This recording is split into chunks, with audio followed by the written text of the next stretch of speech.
Verde é a cor da inveja. Nunca fez tanto sentido aquela campanha de marketing. A gente teve uns anos atrás aí de lançamento de camiseta, a gente teve uma campanha verde é a cor da inveja. E aquilo parecia às vezes até meio prepotente, né? O palmeirense, ele não é, diferentemente, por exemplo, do São Paulino, que se auto-intitula soberano, o palmeirense ele é aquele cara mais, nunca é favorito, nunca tá bom, sempre dá pra melhorar. A gente é um pouco não, a gente é bastante corneteiro, a gente é bastante crítico ao nosso time. Isso tá no DNA do palmeirense, né? Então eu vim aqui hoje falar o que eu vou falar, não é tão fácil assim. Mas a única conclusão que eu chego de todo esse movimento que está acontecendo, dos torcedores, né, principalmente da mídia, então alguns jornalistas específicos que eu acompanho muito, eu vou falar aqui, vou citar bastante dois exemplos aqui, o Arnaldo Ribeiro e o Mauro César Pereira, né, que eu já tenho citado em alguns outros vídeos. O que tá me mostrando é que o que tá vindo de lá é inveja. Infelizmente é inveja. Hoje, bom, antes de mais nada, antes de começar a me aprofundar no assunto, eu gostaria de pedir para você deixar o like, já deixa um comentário aí que ajuda demais e se inscreva no canal, principalmente se você não for inscrito, ajuda demais mesmo. Eu tô começando agora, então cada um é muito valioso, eu fico muito feliz, pode ter certeza disso. Vamos lá. Enfim, esse vídeo aqui eu tô falando mais com o palmeirense, mas se você quiser me xingar aí, você ser um paulino, flamenguista, fique à vontade, não tem problema. Mas o papo aqui é mais com o palmeirense. Cara, o que tá acontecendo, eu tô meio indignado, eu tô meio inconformado, de verdade mesmo, porque eu não esperava isso, não esperava. Teve a situação do jogo Palmeiras e São Paulo, né? São Paulo e Palmeiras, porque foi na casa deles, agora no último domingo. Teve um pênalti que de fato foi um pênalti claro, que de fato deveria ter sido marcado. Meu Deus do céu, cara, eu gostaria muito que o Palmeiras tivesse perdido esse jogo. Porque, ou então que a gente pudesse entregar os 3 pontos pro São Paulo, sabe? Ó, tá aqui, tira do Palmeiras, põe pro São Paulo.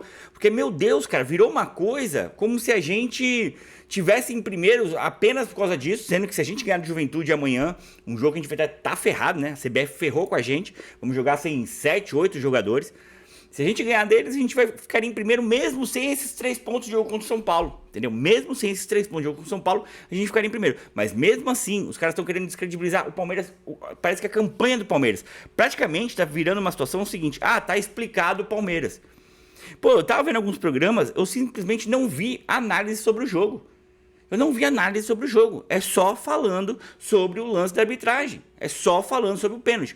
E aí resgataram uma parada, depois eu até devo reagir aqui, fazer um vídeo reagindo a isso. O Arnaldo Tironi, que eles têm um canal com foco no São Paulo, o pós-jogo deles, naquela Copa do Brasil de 2022, que o Arnaldo tá falando, ah, meu Deus, que exagero, papapá. Sendo que naquela Copa lá de 2022, o São Paulo fez um gol impedido, que foi validado e simplesmente as imagens do VAR sumiram. Não teve depois imagem como, por exemplo, agora teve áudio, teve tudo agora, né? Teve coisas até que não é o normal a confederação, a CBF disponibilizar o áudio quando o árbitro não é chamado pro VAR. Dessa vez eles disponibilizaram de tanto chororô dos São Paulinos e dos flamenguistas, cara. Flamengo, inclusive, que através de diretor de futebol, ou vice-presidente, sei lá, esses caras aí, desses, né, engravatados do futebol do Flamengo, um gringo, né, um Boto lá, falando que o campeonato é suspeito. O Arnaldo Ribeiro chegou a falar que o juiz tinha que ser interrogado. Então, pra mim, o que acontece? Pra mim, a gente tem 2 tipos de inveja aí, dois tipos de situação. Dos São Paulinos, o que acontece? O São Paulo, começo ali da década 2000, enfim, ele é considerado o time mais moderno do Brasil. E de fato era. Tanto que ganhou 3 vezes o Brasileiro, ganhou o Libertadores, ganhou o Mundial, certo? Feito hoje, esse feito do São Paulo de ser tricampeão brasileiro, nenhum time repetiu. O São Paulo de fato era à frente do seu tempo, só que eles muito arrogante. A postura que o São Paulo adotou para si foi uma postura de arrogância, uma postura de soberba, né? Tanto que eles se auto-intitulam os soberanos. O que acontece é que o São Paulo ficou pro meio do caminho, o São Paulo ficou para trás. Entendeu? São Paulo. E o São Paulo, só que enquanto o São Paulo tava lá comemorando, enquanto o São Paulo tava lá com grandes times, ganhando tudo, sendo o bicho papão do Brasil, sendo o bicho papão da América, o Palmeiras estava se ferrando. Quando chega o Paulo Nobre na presidência e reorganiza o Palmeiras inteiro, traz contratos de produtividade que muitos jogadores recusaram o Palmeiras, inclusive Marcelo Moreno, um jogador que, meu Deus do céu, que hoje não seria nem banco do Palmeiras, o cara recusou. O Palmeiras falou que o Palmeiras era time de Série B. Naquela época, o Palmeiras era o Guarani da capital. Naquela época, o Palmeiras estava se apequenando, o Palmeiras era time pequeno. Palmeiras era assim que a galera considerava o Palmeiras. E tava lá e aconteceu, fizeram o acordo do Allianz Parque. O melhor acordo de estádio desses novos do Brasil foi o do Palmeiras, muito elogiado. O Palmeiras não tirou R$1 do bolso, não se endividou, assim como o Corinthians se endividou inteiro para construir o estádio. O Palmeiras não tirou R$1 do bolso. Inclusive daqui a pouco aí, daqui a 15, 20 anos, o estádio é 100% do Palmeiras. Então, assim, fez um acordo sensacional pro Palmeiras, que foi a construção do Allianz Parque. Vendeu o name rights, que isso obviamente ficou a cargo da W Torre. Então, vendeu o name rights, quer dizer, fez tudo direitinho. Quase caiu em 2014. Quase caiu em 2014, no ano do centenário. Então, a gente quase cai, né? Foi ali por um, né? Os caras falam que o Santos salvou a gente, que é uma semi-verdade, aí não é bem assim, né? Mas eu lembro, Valdívia jogar no sacrifício, tá um time ridículo, um time horrível, mas dentro da lógica que poderia fazer naquele momento. Depois disso, começa a se reorganizar e de 2015 para cá, a gente tem uma retomada do Palmeiras, inclusive com o Zé Roberto falando, Palmeiras é gigante. E por que existe, por que é tão forte aquela Copa do Brasil de 2015, aquela comemoração do Zé Roberto? Porque o Palmeiras estava sendo colocado como um time pequeno. Ou seja, o Palmeiras sofreu para se reorganizar. Para chegar agora, em 10 anos o Palmeiras ganhou títulos que muitos times do Brasil em 100 anos não ganharam. Em 10 anos ganhamos 4 brasileiros, ganhamos 2 Libertadores. Fomos para o primeiro Super Mundial, que foi o maior campeonato até hoje de clubes. O Palmeiras estava lá. Você acha que o São Paulino olha para isso como? Com inveja. Parece que aconteceu o quê? É o que agora me fica claro. Parece que agora transbordou. Abriu a porta da inveja. Abriu a porta do armário e aí os caras agora vamos ser invejosos mesmo.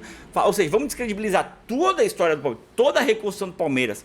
O Palmeiras tem um dos maiores sócios torcedores. Se é que não é o maior, às vezes não é, enfim. Né? Uma hora está em primeiro, uma hora cai. Isso varia muito. Vamos descredibilizar tudo isso, todo o trabalho do Paulo Nobre, do Gagliotti, da Leila Pereira, todo um trabalho do técnico, um dos técnicos mais longevos, talvez, que eu já vi no futebol brasileiro, é o Abel Ferreira. Política de contratação sensacional, política de base sensacional, que fez o Palmeiras faturar 1 bilhão. Enquanto o São Paulo tá pagando até hoje Daniel Alves. Contratou Daniel Alves. Enquanto o São Paulo paga salários milionários para Lucas Moura e Oscar, nem sequer jogar. Ou seja, é mais fácil os caras virarem e falarem que o Palmeiras ganha porque é roubado do que os caras olharem para a própria lógica deles. E novamente, foi pênalti, foi um pênalti claro, deveria sim ter sido marcado esse pênalti. Só que novamente isso aconteceu num campeonato de 38 rodadas. Exatamente por isso, essa é exatamente a lógica de um campeonato de 38 rodadas, que é você às vezes se prejudica aqui e é beneficiado ali. Isso acontece com todos os times. Com todos os times. Inclusive, agora falando do seu Flamengo, então o São Paulo é inveja porque gostaria de estar lá num lugar que já esteve um dia, de ser o maior do Brasil. O São Paulo já esteve nesse lugar um dia e se desorganizou completamente. E não tem muita luz no fim do túnel que ele vai sair dessa situação tão cedo. Já o Flamengo gostaria de estar nadando sozinho, gostaria que aqui fosse uma Alemanha e ele fosse o Bayern de Munique. O Flamengo, o seu Mauro César Pereira e os flamenguistas também têm uma soberba absurda, uma arrogância absurda, que inclusive, olha o que estão fazendo aí com a Libra, estão impedindo que os times recebam o dinheiro da Libra para querer ganhar mais, sendo que eles aceitaram o valor que eles estão ganhando. Eles querem ganhar mais do que 3 vezes e meio que os outros times. Entendeu? Por quê? Exatamente o que a Lila falou, joga sozinho, eles acham que eles podem jogar sozinho, eles acham que eles são os bambambam. Entendeu? Um Flamengo também, que eu não sei até que ponto essa política de contratações do Flamengo recente, esse dinheiro que eles estão gastando, eles podem gastar. Eu não sei. Entendeu? E outra, a política de contratação do Flamengo é completamente diferente da política de contratação do Palmeiras, né? Enquanto o Flamengo vai lá e contrata jogador em final de carreira, o Palmeiras vai lá e contrata jogador que depois tem potencial de revenda. Então a gente ainda vai esperar daqui uns anos para ver o que vai acontecer com o Flamengo e o que vai acontecer com o Palmeiras. Porque muito que se dizem o Bandeira de Melo arrumou a casa do Flamengo e agora estão destruindo de novo. Entendeu? Então é o seguinte, é muito ridículo um Mauro César Pereira querer o quê? Que só o Flamengo, que o Flamengo seja tudo. Que o Flamengo seja... Quando o Palmeiras tinha quando a Crefisa era o maior patrocínio, o Mauro César vira e mexe e falava. Não, porque esse patrocínio da Crefisa não condiz com lá. Tipo, tá ligado? Inveja, mano. É o cara que mais odeia o Palmeiras no Brasil, se chama Mauro César Pereira. Um invejoso. Tudo é contra o Palmeiras, cara. Olha, me decepcionei demais com esses dois jornalistas. Arnaldo Ribeiro, então, que a gente pega ele falando lá em 2022, que some a imagem do VAR, o Palmeiras foi eliminado pro São Paulo. Não foi um campeonato de 38 no pontos corridos e tudo mais. E o cara falou, sabe o quê? Quando os caras falaram, o Palmeiras vai mandar um ofício pra CBF, ele falou, manda um ofício pro Veiga, que errou o pênalti. Então, Arnaldo, vai interrogar o Crespo, vai interrogar os teus jogadores que tomaram uma virada em casa, uma virada épica em casa. Tava ganhando 2-0 e tomou 3 gols de virada. Então investiga esses caras. Interroga esses caras. Não foi isso que tu falou lá há 3 anos? Seja coerente, amigão. Seja coerente. Se você está acusando um juiz de má fé, de roubar o Palmeiras e colocando no lixo todo o trabalho do Palmeiras com birrinha do seu São Paulo. Com birrinha. Até bati aqui. Até caiu o negócio. Uma birrinha, uma inveja. Então, de fato, verde é a cor da inveja. Arnaldo Ribeiro é um invejoso, tá? É um cara que tá se doendo inteiro porque o São Paulo está se apequenando. A verdade é essa. Claro que o São Paulo é gigante, tem uma história gigante. Eu não vou te tirar isso daqui. Eu não vou ser clubista como ele é. São Paulo tem uma história gigante. São Paulo é um time que em pouco tempo de história ganhou muita coisa. Trimundial, não é isso? Eles falam tanto, são trimundial, é verdade. Só que nesse momento, está pequeno, assuma o que está acontecendo nesse momento, cara. Não tire os méritos de quem tem méritos. Não tire os méritos da Sociedade Esportiva Palmeiras. Não tire os méritos, cara. Aceite a derrota. Não foi o que você falou? Você falou há 3 anos atrás, no seu pós-jogo, que depois eu vou reagir aqui. Você falou que o Palmeiras tinha que aceitar a derrota, que vocês ganharam do soberba. O Palmeiras tinha soberba. Soberba, o Palmeiras, soberba. Soberba que é o São Paulo, cara. Entendeu? São Paulo é soberbo. Tá se apequenando, entendeu? E não tá aceitando se apequenar. Então tá mais fácil culpar os astros, culpar o imponderável, culpar a arbitragem, do que culpar a sua direção, que só fez cagada. Entendeu? E sabe o que mais incrível que pareça? É claro que a gente tem movimento de torcedores zoando, aproveitando do momento, é tudo normal. Só que jornalistas corintianos, eu não tô vendo ter essa postura, sabia? Eu não tô vendo jornalista, um outro, sim, claro, pode ter, mas eu não tô vendo. Eu tô vendo os São Paulinos, doído, claro, foi contra eles, tudo bem, até entendo que seriam mais doídos mesmo, e os flamenguistas oportunistas, porque queriam estar nadando de braçada, nadando sozinho. Estão inconformados, como que quando eles se organizaram, teve outro time que se organizou também tão bem quanto eles, se não mais, e hoje está atrapalhando eles, né? Que inclusive, no maior confronto da história entre Palmeiras e Flamengo, quem levou a melhor foi o Palmeiras. Então, amigão, ó, tá pra chegar aí, dia 29 de novembro, se os dois times passar pelos desafios que tem, inclusive o Flamengo, que passa na Libertadores em segundo lugar no grupo, se classificou agora nos pênaltis, né? Tá chegando, tá bem aos trancos e barrancos, né? O grande time do Flamengo, cheio de craques do Flamengo, mas tá se arrastando, mas tudo bem, pode chegar na final lá, passar do Racing, que o Palmeiras passa do LDU, pode ser até que ganhe no Palmeiras, não duvido. Vai ser um jogo bem complicado. Eu prefiro enfrentar o Racing.